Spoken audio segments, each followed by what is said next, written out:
नमस्कार, मी प्राध्यापक दिलीप कुमार आपल्या सर्वांचं स्वागत करतो नो युअर प्लांट सिरीजमध्ये। आज आपण जाणून घेणार आहोत एक अतिशय उपयुक्त औषधी वनस्पती जिला आयुर्वेदामध्ये राजा समजला जातो व ज्यापासून प्रसिद्ध केस तेल मिळवले जाते, भृंगराज या वनस्पतीबद्दल। याचे शास्त्रीय नाव इक्लिप्टा प्रोस्टाटा असे आहे। ही वनस्पती बहुतेक काळ सुरवंट किंवा झुडूप स्वरूपात वाढते। तिच्या खोडांवर हलके पांढरे केस असतात आणि खोड जांभळ्या रंगाचे असते। पाने समोरासमोर लांबट दंतूर असतात, तर फूल सपाट पांढऱ्या रंगाचं असतं। या वनस्पतीची वाढ आर्द्र जागेत, नद्यांच्या काठावर किंवा ओलसर जमिनीत होते।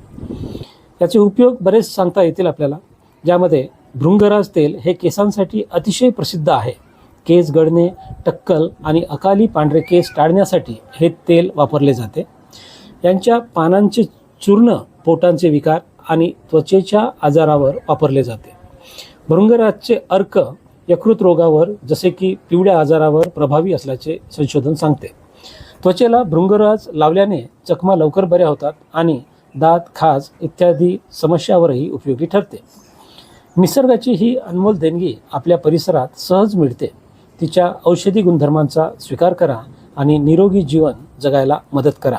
धन्यवाद।